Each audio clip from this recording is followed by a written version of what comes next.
محرم عمر بن سعد نے امام کو کربلا میں روکا۔ جن لوگوں نے خط لکھ کے بلایا ہے وہ عمر بن سعد کے لشکر میں امام کو گرفتار کرنے کے لیے آئے ہوئے ہیں۔ کیونکہ مجھے ایک عرصہ ہو گیا یہاں اس محفل میں حاضر ہوتے ہوئے، اس لیے چاہتا ہوں کہ تکرار نہ ہو واقعات کا۔ عمر بن سعد نے ایک یزیدی سردار کو بلایا، کوفی کو بلایا اور کہا جاؤ امام علی مقام کے خیمے میں اور امام سے پوچھو کہ امام کیوں آئے ہیں، کہاں سے آئے ہیں، کدھر جانا ہے، یہاں کیوں ٹھہرے ہیں۔ اس کوفی سردار نے کہا میں نہیں جاؤں گا، میں یہ کام نہیں کر سکتا، آپ کسی دوسرے کو بھیجیں۔ عمر بن سعد جو اس وقت کمانڈر ان چیف تھا، اس نے دوسرے سردار کو بلایا، تو جا کے نواسہ رسول سے پوچھ امام کیوں آئے ہیں۔ تو دوسرے سردار نے کہا میں نہیں پوچھوں گا، کسی اور کو بھیجو۔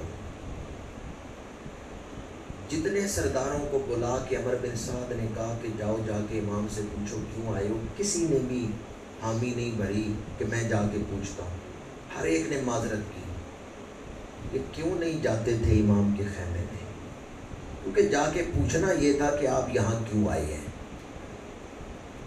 اور یہ کیسے پوچھتے، انہوں نے تو خود خط لکھ کے بلایا تھا۔ اس لیے عمر بن سعد خود گیا، امام کے خیمے میں ملاقات کی، پوچھا امام آپ یہاں کیوں تشریف لائے، کدھر جانے کا ارادہ ہے۔ امام علی مقام نے فرمایا میں خود نہیں آیا، مجھے ان کوفیوں نے خط لکھ کے بلایا ہے۔ میں تو مکے میں تھا، مدینہ منورہ سے ہجرت کی ہے مکہ، مدینہ چھوڑا شہر رسول کی بے حرمتی نہ ہو۔ یزید نے اگر یہاں لشکر بھیجا شہر رسول کی بے حرمتی ہوگی۔ امام آ گئے مکے میں، مکہ منزل تھی، مکے میں ٹھہرنا تھا، لیکن کوفے والوں نے 450 سے زیادہ خطوط، بعض روایتوں میں اس سے بھی زیادہ ہے، خطوط لکھے، اور ان خطوں میں وہ مضمون کیا لکھتے ہیں، ہم جمعہ نہیں پڑھتے۔ جمعہ کیوں نہیں پڑھتے؟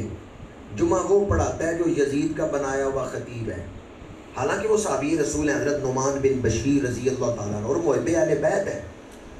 کوفے والے خطوں میں لکھتے ہیں امام ہمارا جمعہ ضائع ہو رہا ہے، ہم یزید کے گورنر کے پیچھے جمعہ ہی نہیں پڑھتے، آپ آئیں گے تو ہم جمعہ پڑھیں گے، لا امام لنا، ہمارا امام کوئی نہیں، ہمارا پیشوا کوئی نہیں۔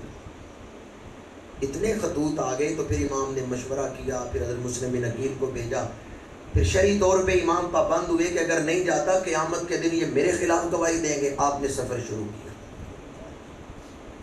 عمر بن سعد نے کہا امام جن لوگوں نے آپ کو خط لکھ کے بلایا ہے نا، یہ آپ کے پاس خط ہے شیس بن اشس کا، وہ میرے قافلے میں تلوار لے کے کھڑے ہیں۔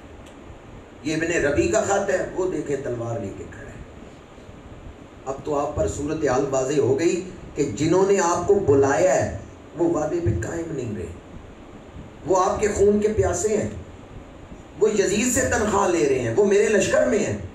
اب بتائیں آپ کیا چاہتے ہیں، آگے جائیں گے یا واپس جائیں گے؟ امام علی مقام نے فرمایا اگر میرا یہاں آنا تمہیں پسند نہیں، اگر یہ لوگ مکر گئے ہیں، اگر یہ لوگ بے وفا نکلے ہیں، میں لڑائی نہیں چاہتا، میں امن چاہتا ہوں، میں جہاں سے آیا ہوں میں وہاں واپس چلا جاتا ہوں، مکے چلا جاتا ہوں۔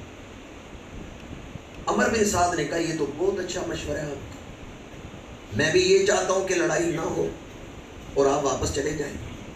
تاریخ کی کتابیں پڑھ کے دیکھیں، عمر بن سعد لڑائی نہیں چاہتا تھا، عمر بن سعد چاہتا تھا صلح ہو جائے، امام واپس چلے جائیں۔ وہ کیوں چاہتا تھا امام واپس چلے جائیں؟ سمجھانے کے لیے مثال دے رہا ہوں، سندھ میں واقعہ ہو تو سندھ کے واقعہ کے بارے میں عثمان بزدار سے پوچھا جا سکتا ہے، کیونکہ وہ صوبہ اور ہے، عثمان بزدار کا صوبہ، تو اس وقت بھی کوفہ اور صوبہ ہے، حجاز اور صوبہ ہے۔ امام تھے کوفے والے صوبے میں جس کا گورنر عبید اللہ ابن زیاد تھا۔ عمر بن سعد چاہتا تھا اگر امام واپس حجاز چلے جائیں، مکے چلے جائیں، تو ہمارے صوبے سے آپ واپس چلے گئے، ہماری ذمہ داری نہیں ہوگی، پھر جو مکہ شریف کا گورنر ہے اس کی ذمہ داری ہوگی۔ عمر بن سعد نے جب یہ سنا کہ امام چاہتے ہیں اگر میرے بلانے والے میزبان ہی بے وفا ہیں تو میں لڑائی نہیں چاہتا، واپس چلنا چاہتا ہوں۔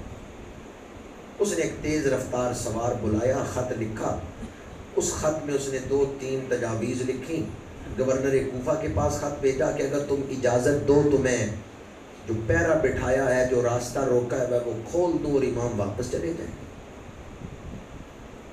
تاریخ کی کتابوں میں ایک روایت ہے جسے بعض دوسری جماعت کے لوگ بڑے شد و مت سے بیان کرتے ہیں اور امام عالی مقام کے بارے میں کمزور لفظ بولتے ہیں کہ امام نے فرمایا کہ مجھے یا مکے جانے دو یا مجھے شام جانے دو، میں یزید کے ہاتھ پہ ہاتھ رکھ دیتا ہوں، یعنی بیعت کر لیتا ہوں۔ ہمارے علماء کہتے ہیں نہیں، امام نے یہ نہیں کہا کہ میں یزید کی بیعت کر لیتا ہوں۔ وہ لوگ کہتے ہیں فلاں کتاب میں ہے، فلاں تاریخ کی کتاب میں ہے، دیکھیں یہ تاریخ کی روایت ہے۔ ہمارے علماء کہتے ہیں یہ جو اضافہ کیا ہے نا اس روایت میں بیعت کا، یہ عمر بن سعد نے کی ہے۔ عمر بن سعد نے جب خط لکھا ہے گورنر کوفہ عبید اللہ ابن زیاد کو، تو اس نے لکھا ہے امام کہتے ہیں یا مجھے مکے جانے دو یا شام جانے دو، میں یزید کے ہاتھ پہ ہاتھ رکھ دیتا ہوں۔ یہ اس نے جھوٹ بولا تھا، اور آپ جانتے ہیں کہ ناراضگی دور کرنے کے لیے، صلح کروانے کے لیے جھوٹ بولنے کی بھی اسلام نے اجازت دی ہے۔ اس لیے عمر بن سعد نے جھوٹ بولا، اپنی طرف سے اضافہ کیا اس بات کا۔ امام نے نہیں کہا کہ مجھے شام بھیج دو تو میں یزید کی بیعت کر رہا ہوں۔ ہاں امام نے یہ فرمایا کہ جہاں سے میں آیا ہوں وہاں واپس چلا جاتا ہوں۔ جب یہ خط پہنچا عبید اللہ ابن زیاد کے پاس تو ابتداً عبید اللہ ابن زیاد نے خط پڑھ کے کہا بھی یہ تجاویز اس شخص کی ہیں جو امن چاہتا ہے، لیکن دربار میں بیٹھا ہوا تھا شمر نے جب خط سنا تو اس نے پانسا پلٹ دیا۔ اس نے کہا عبید اللہ یاد رکھو، اگر تم نے حسین کو واپس جانے دیا مکے تو مکے میں جا کے یہ ایک بڑی طاقت بن جائیں گے، پھر یہ یزید کا تختہ الٹ دیں گے۔ اس وقت وہ تمہارے قابو میں ہے، تمہارے جال میں ہے، انہیں نکلنے نہ دینا۔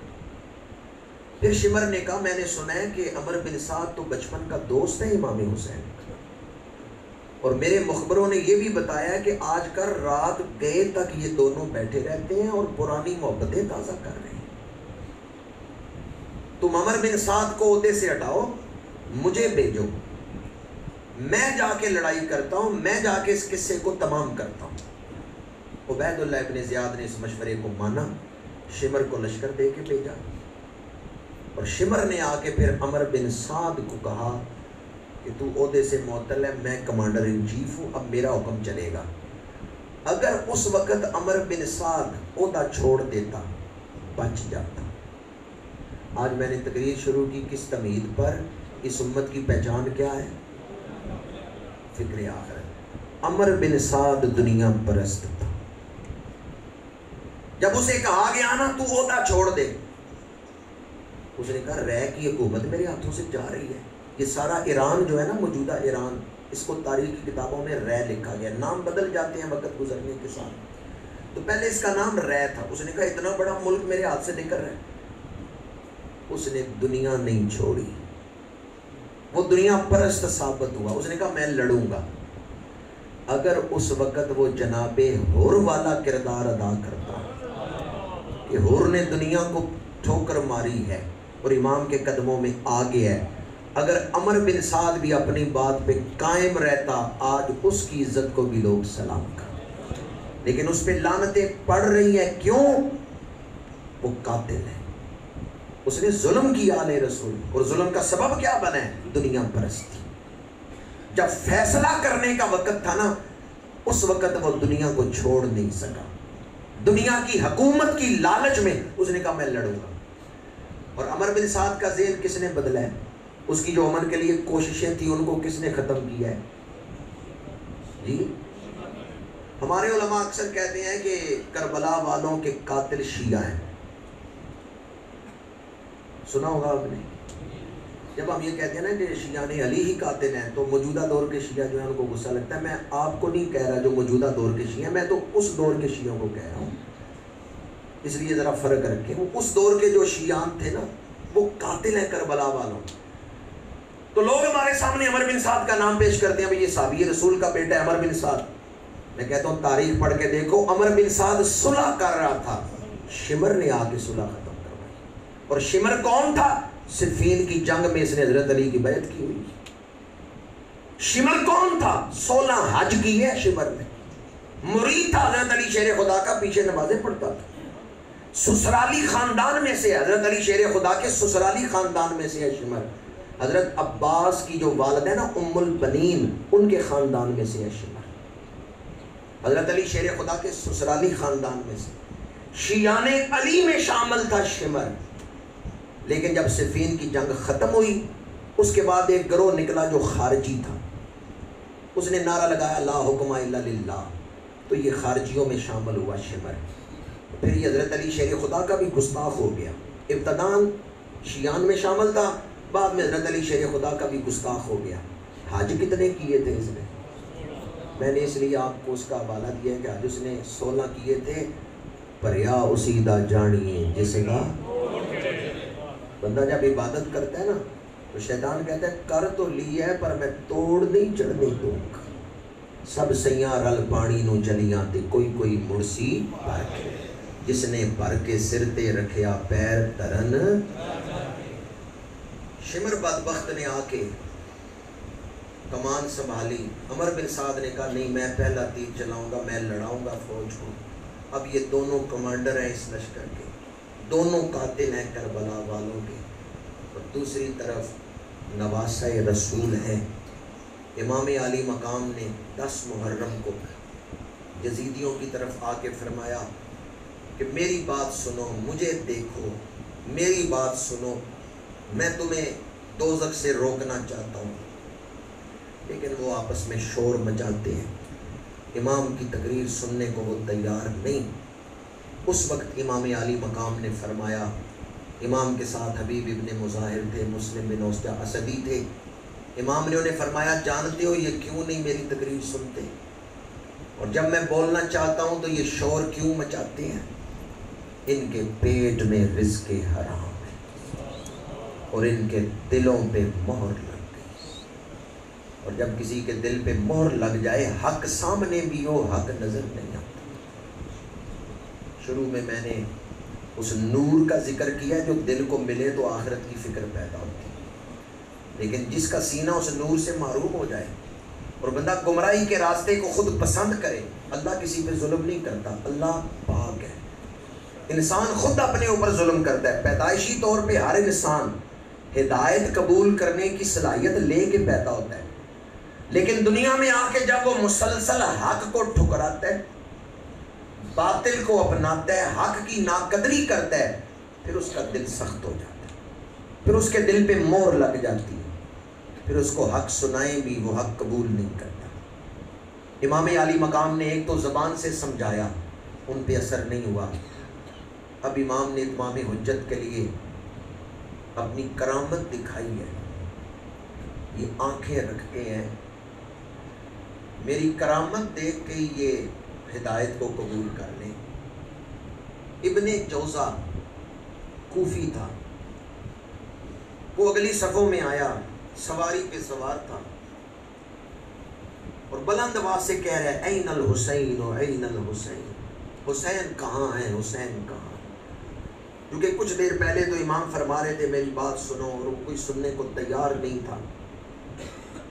امام فرما رہے تھے جلدی نہ کرو، میری بات پہ غور کرو، دنیا کے بدبخت نہ بنو. میرے قتل کے بعد قیامت تک کوئی ایسا قتل نہیں ہوگا جو میرے قتل سے بڑا ہو. لیکن وہ سننے کو تیار نہیں تھے. یہ پچھلی صفوں میں تھا. یہ سواری دوڑاتے ہوئے آگے آیا اور کہنے لگا این الحسین این الحسین، حسین کہاں ہے. حبیب ابن مظاہر نے کہا تجھے کیا کام ہے امام حسین سے. ابن جوزہ نے کہا معاذ اللہ ثم معاذ اللہ ثم معاذ اللہ ثم معاذ اللہ. اس نے کہا میں انہیں ثم معاذ اللہ دوزخ کی بشارت دینا چاہتا ہوں. کس کی طرف دوزخ کی نسبت کر رہا ہے؟ جو جنتی جوانوں کے سردار ہے. امام علی مقام نے اس وقت اپنی کرامت ظاہر فرمائی ہے. امام نے فرمایا آگ میں تو جلے گا. اور پھر آپ نے دعا کے لیے ہاتھ اٹھائے، پروردگار ظاہر کر دے کہ تیرے نبی کا نواسہ جو کہہ رہا ہے سچ کہہ رہا ہے. ابھی دعا مکمل نہیں ہوئی، ابن جوزہ کی سواری بدک کے اچھلنے لگی. وہ سواری سے گرا لیکن پیر رکاب میں پھنس گیا. سواری دوڑی, اب پیر رکاب میں پھنسا ہوا ہے. ابن جوزہ زمین پہ گھسٹتا جا رہا ہے, سر پٹکتا جا رہا ہے. قافلہ حسینی کے خیمے جو تھے ان کی پشت پر خندق کھودی گئی تھی اور اس میں آگ لگائی گئی تھی تاکہ دشمن پیچھے سے حملہ نہ کرے. صرف ایک سمت تھی جس سمت سے دشمن حملہ کرے, باقی ساری اطراف میں خندق کھود دی گئی. ابن جوزہ کا گھوڑا اس طرف چلا گیا اور جب اس نے آگ میں چھلانگ لگائی ہے تو اس وقت مسروق بن وائل حضرمی نے یہ منظر دیکھتے ہوئے کہا حسین حق پہ. یہ یزیدی قافلے میں تھا. مسروق بن وائل قبیلہ حضرمی سے تھا. اس نے کہا حسین حق پہ ہے, میں نہیں لڑوں گا. تو اس کا سگا بھائی تھا عبد الجبار حضرمی. اس نے کہا کدھر جا رہے ہو, کیوں لشکر چھوڑ کے جا رہے ہو؟ مسروق بن وائل اگرچہ حسینی قافلے کی طرف نہیں آیا لیکن یزیدی لشکر سے وہ نکل گیا. تو اس نے کہا میں نہیں لڑوں گا ان کے خلاف. اس کے بھائی نے پوچھا کیوں نہیں لڑو گے؟ مسروق بن وائل نے کہا اتنی بڑی شان دیکھ کے جو ان کے خلاف تلوار چلائے گا وہ بڑا بدبخت ہوگا. امام نے اتمام حجت کے لیے کرامت ظاہر کی ہے تاکہ دنیا کو پتہ چل جائے میں جو کہتا ہوں وہ ہو جاتا ہے. اللہ کی مدد میرے ساتھ ہے پر طاقت ہوندیاں زور نہ لایا. منشاء ایزدی میں راضی ہے. کرامت ظاہر کی کسی کی ہدایت کا باعث بن جائے. اس کے بعد مباہلے کی شکل میں امام کی ایک کرامت ظاہر ہوئی ہے. یزید بن ماکل وہ میدان میں نکلے اور اس نے للکار مبارزت طلبی کی ہے کہ کون میرے مقابلے میں آئے گا. امام علی مقام کی طرف سے بریر بن حدیر وہ میدان میں نکلے ہیں. یزید بن ماکل کہتا تھا میرے مقابلے میں آؤ, پتہ چل جائے گا ان دونوں جماعتوں میں سچا کون ہے.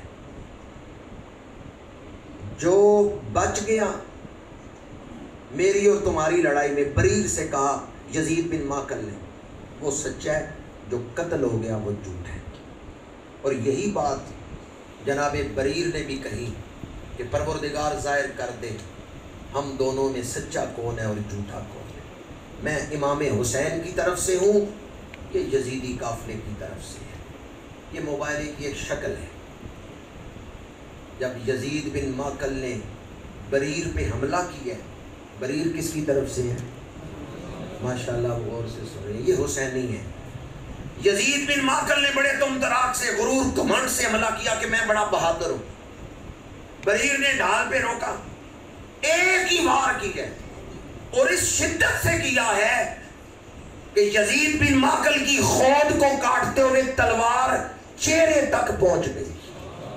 سر میں یوں تلوار کھبی ہے کہ چہرے تک پہنچ گئی. اور جب بریر تلوار کو نکال رہا تھا, جب وہ تلوار کو نکال رہا ہے تو اس کی زبان پہ لفظ کیا ہے, الحق مال حسین, حق حسین کے ساتھ ہے, حق حسین کے ساتھ ہے.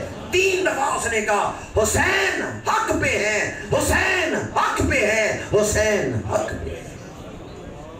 اللہ تعالیٰ کی طرف سے یہ بھی ایک نشانی ظاہر ہوئی, یزیدیوں آنکھیں رکھتے ہو تو دیکھو کون حق پہ. ابن جوزہ کا آگ میں جلنا اور یزید بن ماکل کا مبارزت طلبی کرتے ہوئے کہنا کہ آؤ میرے مقابلے میں بھی پتہ چلتا ہے کون حق پہ ہے, اور ایک ہی تلوار میں پھر یزید بن ماکل کا واصل جہنم ہونا, امام علی مقام کی سچائی اور عظمت کا اظہار تھا. لیکن دنیا چونکہ امتحان ہے, یہاں ہدایت اختیار کرنے میں اللہ تعالیٰ نے انسان کو اختیار بخشا ہے.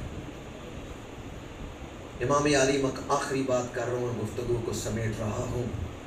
ہمارے گھر میں ایک میت پڑی ہوئی ہو تو ہوش ٹھکانے نہیں رہتے. امام علی مقام نے 72 یا 74 لاشیں اٹھائی, 5 بھائی اور پھر آل عقیل, آل جعفر, آوان و انصار, جن میں مسلم بن اوسجا اور آپ کے بہت بڑے, یوں سمجھ لیں کہ آپ کے میمنہ کے بہت بڑے سالار جناب حبیب ابن مظاہر, جان نثاری کے انداز میں ان کی تاریخ شہادت پڑھیں کہ کیسے وہ شہید ہوئے ہیں, کلیجہ منہ کو آتا ہے. ہمتن امام کی وفا میں سرشار تھی، محبت امام میں سرشار تھی۔ پھر امام کے بھتیجے حضرت امام حسن کے بیٹے ابو بکر بن حسن بن علی، عبداللہ بن حسن بن علی اور قاسم بن حسن بن علی کربلا میں شہید ہوئے۔ پھر امام کے بھانجے اونو محمد کربلا میں شہید ہوئے۔ جب اونو محمد، آپ جانتے ہیں حضرت بی بی زینب کے شہزادے ہیں، جب اونو محمد میدان میں آئے تو انہوں نے رز کیا پڑھا؟ رز میں انہوں نے کہا ہم جعفر طیار کے پوتے ہیں اور حیدر کرار کے نواسے ہیں، ہمارا دادا جعفر طیار ہے اور ہمارا نانا حیدر کرار۔ اور پھر انہوں نے کہا یہ نہ سمجھنا کہ میدان میں حیدر کرار نہیں ہے، خون حیدر کرار میدان میں۔ اس انداز میں وہ میدان میں آئے ہیں کہ ان کے انداز سے شیر خدا کا انداز اس کی یاد تازہ ہو رہی ہے۔ امام علی مقام کے قافلے میں کسی نے بھی بزدلی کا اظہار نہیں کیا۔ سب سے آخر میں امام نے اپنے جوان سالہ 18 سالہ بیٹے شہزادہ علی اکبر کی لاش اٹھائی۔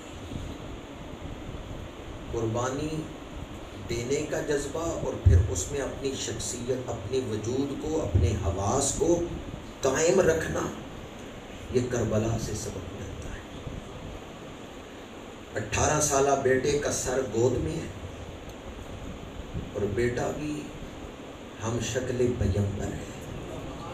شہزادہ علی اکبر آئے تھے تو انہوں نے رئیس پڑھا انا حسین ابن علی نحن اہل البیت اولا بالنبی، ہم رسول اللہ کے اہل بیت ہیں، حضور کے قریبی ہیں۔ شہزادہ علی اکبر نے بڑے بڑے سورماؤں کو جو یزیدی لشکر میں بڑے بہادر تھے انہیں عمر بن سعد نے بھیجا، لیکن شہزادہ علی اکبر نے انہیں واصل جہنم کیا۔ اور جب خود زخمی ہو کے گرے ہیں، امام انہیں اٹھانے کے لیے تشریف لائے، سر گود میں رکھا ہے تو دیکھا شہزادہ علی اکبر کی آنکھوں میں آنسو آ گئے۔ امام نے فرمایا میں نے صبح سے اب تک جتنی لاشیں اٹھائی ہیں، شہادت کے وقت کسی شہید کی آنکھوں میں آنسو نہیں دیکھے، اسے غم زدہ نہیں دیکھا، شیر خدا کے پوتے کی آنکھوں میں آنسو کیوں آ گئے؟ تو شہزادہ علی اکبر نے عرض کیا ابا جان، آپ کو تنہا دیکھا ہے تو میری آنکھوں میں آنسو آ گئے، اب آپ تنہا رہ گئے ہیں، ساتھ جتنے آئے تھے سب شہید ہو گئے، عائزہ و اقربا شہید ہو گئے، اوان و انصار شہید ہو گئے، بھائی آئے تھے شہید ہو گئے، بھتیجے شہید ہو گئے، بھانجے شہید ہو گئے، اب قافلے میں کوئی جوان مرد نہیں رہ گیا جو آپ کے ساتھ تلوار لے کے کھڑا ہوگا۔ علی اوسط سید سجاد ہیں لیکن وہ بخار میں تپ رہے ہیں، اٹھ نہیں سکتے، تلوار نہیں چلا سکتے۔ ابا جان آپ کو تنہا دیکھ کے، وطن سے دور 1000 میل دور ہے، دشمنوں کا نرغہ پردے دار بیویاں ساتھ ہیں، ابا جان دشمنوں کے نرغے میں آپ کو تنہا دیکھے تو میرا دل کانپ اٹھا ہے، اب میرا مسافر باپ ان یزیدیوں میں تنہا کھڑا ہے اور کوئی ساتھ کھڑا ہونے والا نہیں۔ جب امام کو تنہا دیکھ کے شہزادہ علی اکبر کے چہرے پہ غم کے آثار ہیں تو امام نے اپنے بیٹے کو تسلی کیسے دی؟ یہ درس ہے کربلا کا، یہ سبق ہے کربلا کا، یہ ایک قول امام کا زندگی گزارنے کا اصول ہے جس سے دنیا میں بھی آسانیاں، آخرت بھی سمجھ جائے گی۔ امام نے فرمایا علی اکبر سنو، جس نے خدا کو پا لیا اس نے کھویا کیا ہے، جس نے خدا کو کھو دیا اس نے پایا کیا ہے۔ کتنا جامع جملہ ہے۔ فرمایا جس نے خدا کو پا لیا اس نے سب کچھ پا لیا، جس نے خدا کو کھو دیا اس نے سب کچھ کھو دیا۔ تو میرے ظاہری دکھوں کو دیکھ رہا ہے، میرے مرتبے کو نہیں دیکھ رہا۔ جوں جوں دکھ بڑھتے گئے صبر بڑھتا گیا، جوں جوں صبر بڑھتا گیا رب کا قرب بڑھتا گیا۔ یعنی دکھوں میں بظاہر ایک تکلیف ہے پر دکھ کے پیچھے کیا ہے؟ راحت ہے. دکھ کے بعد کیا ہے؟ راحت ہے. اور دکھ کے اندر اللہ کا قرب چھپا ہوا ہے. میں اکثر یہ بات کہتا ہوں، اگر دکھوں سے گزرنے میں ہمارا فائدہ نہ ہوتا، اللہ کبھی ہمیں دکھوں سے نہ گزارے. حدیث پاک ہے، میرے آقا کریم نے ارشاد فرمایا قیامت کے دن جب صابرین کو اجر ملے گا تو جن لوگوں نے دنیا میں صبر نہیں کیا وہ ہاتھ ملیں گے، اے کاش ہم بھی دنیا میں صبر کرتے، آج ہم بھی ان نعمتوں کے حقدار ہوتے. اس لیے تکلیف آ جائے تو رب کا شکوہ نہ کریں. قرآن پاک میں اللہ کریم نے فرمایا وَلَنَبْلُوَنَّكُمْ، ہم ضرور بھی ضرور تمہیں آزمائیں گے. پہلا مصداق کون ہے اس آیت کا؟ قوم ضمیر کا مخاطب کون ہے؟ کن کو فرمایا کہ تمہیں آزمائیں گے؟ صحابہ کرام. نبیوں کے بعد سب سے افضل جماعت، امت میں سب سے افضل جماعت ہے صحابہ کرام کی. کوئی غوث قطب ابدال ان کے قدموں کی خاک تک نہیں پہنچ سکتے، پر اللہ انہیں فرما رہا ہے وَلَنَبْلُوَنَّكُمْ، تمہیں ان آزمائشوں سے گزاریں گے. من الخوف والجوع ونقص من الاموال والانفس والثمرات. اس لیے اگر میرے اوپر آپ کے اوپر مصیبت آ جائے تو یہ کوئی اچھمبے کی حیرت کی بات نہیں ہے، بلکہ ہمیں شکر کرنا چاہیے. اللہ ہمیں اس کے بدلے میں اپنا قرب عطا کرنا چاہتا ہے. میرے ایک دوست ہیں بیلجیم میں، نو مسلم ہیں، شوگر کے مریض تھے، ان کا پیر کٹ گیا. تو میں ان دنوں ہالینڈ میں ہی تھا، 2 گھنٹے کا سفر ہے. میں نے کہا برسل چلتے ہیں، ان کی عیادت کرتے ہیں. تو انہوں نے حالانکہ نو مسلم تھے، بڑی پیاری بات کی. انہوں نے کہا میرا پیر کٹا ہے نا، مجھے کوئی اس کی جو ہے وہ شکوہ نہیں ہے اس پر، میں تو رب کا شکر کرتا ہوں، میرا رب مجھے کوئی بڑا ہی رتبہ دینا چاہتا ہے. اس کے بدلے میں پتہ نہیں میرا رب مجھے کیا دینا چاہتا ہے جو میرا پیر کٹوایا ہے. پتہ نہیں اس کے بدلے میں میرا رب مجھے کیا عطا کرنا چاہتا ہے. اگر سوچ کو اس انداز میں رکھیں گے، مثبت رکھیں گے، تو پھر اللہ کی پناہ میں رہیں گے، شیطان سے بچے رہیں گے. ورنہ جو ہی سوچ منفی ہوگی شیطان گمراہ کر دے گا. جنہ دکھاں وچ دل بر راضی، سکھ انہاں تھی مارے، دکھ قبول محمد بخشا، راضی رہن.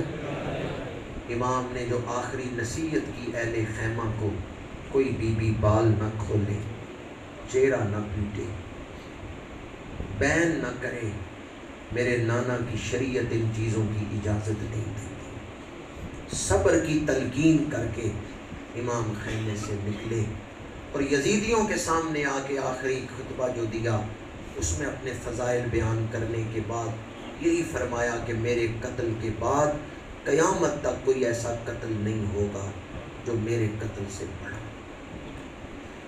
لیکن جو لوگ دنیا پرست تھے، دل اندھا ہو چکا تھا، وہ تو اب حق کو تسلیم، حق دیکھ ہی نہیں رہے.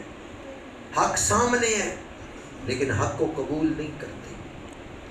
امام علی مقام جب زخمی ہو کے سواری سے زمین پہ تشریف لائے ہیں تو اس وقت آپ کی زبان پہ دعا تھی، پروردگار میرے نانا کی گناہگار امت کو بخشش عطا فرما.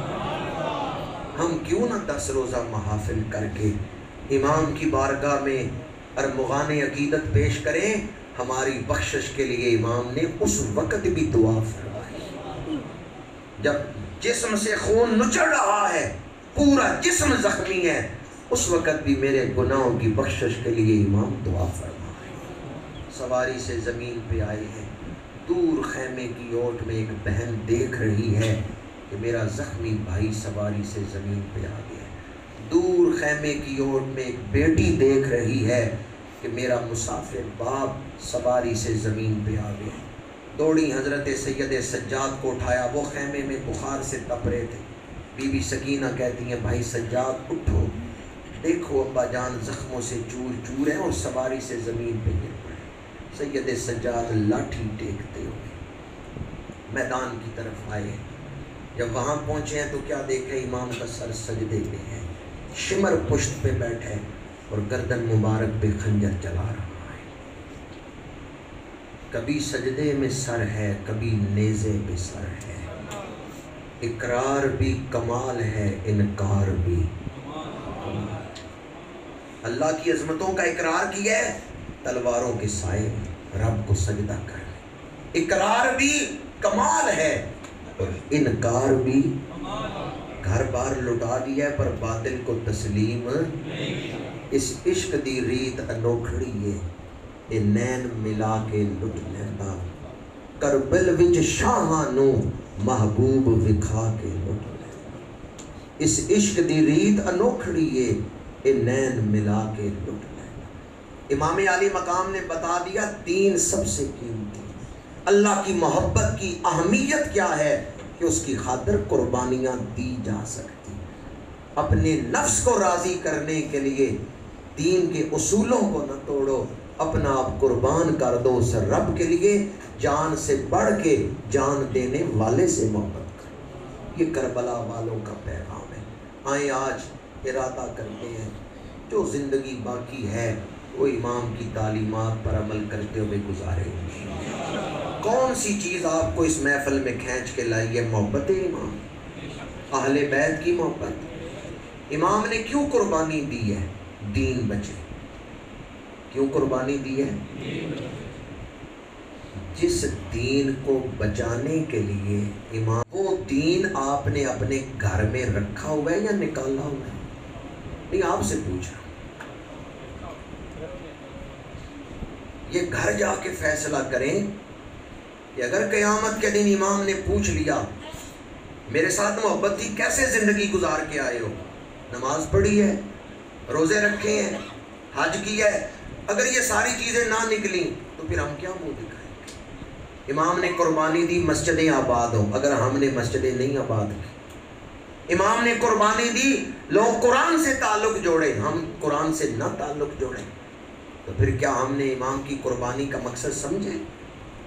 وہ جو دین کو دنیا بنائے ہوئے ہیں، یعنی دین کو ذریعہ بنایا ہے دنیا کمانے کا، وہ امام کے مقصد کو ذبح کر رہے ہیں۔ یزیدی وہ تھے جنہوں نے امام کی ذات پہ تلوار چلائی، اور موجودہ دور میں کچھ لوگ ایسے ہیں جو امام کے مقصد کو ذبح کر رہے ہیں۔ ادارہ نعیم الاسلام، اللہ اسے مقاصد تاسیس میں دن دوگنی رات چوگنی ترقیاں عطا فرمائے، اس مرکز خیر کو آنے والی نسلوں کے لیے مینارہ نور بنائے۔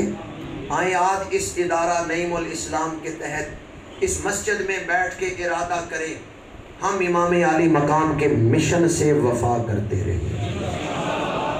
امام نے قربانی دی دین کے لیے، ہم دین کو سینے سے لگا کے رکھیں، اپنے گھروں میں دین رکھیں گے، دین کو گھر سے نکالیں گے۔ ہمارے گھروں کی جو حالت ہے وہ اس وقت اصلاح طلب ہے۔ دوسروں کو چھوڑ دیں، اپنے گھر کی اصلاح، اپنی ذات کی اصلاح۔ گلا نال دے ہر کوئی لائی پھر دے، لا کے توڑ نبھاڑیاں۔ کل اور پرسوں روزہ رکھیں، نہیں تو 10 اور 11 کا رکھ لیں، یعنی اتوار اور سوموار کا رکھ لیں، 2 روزے رکھیں، اور جب افطاری کا وقت آئے تو اصال ثواب کر دیں شہدائے کربلا۔ المرء مع من احبہ۔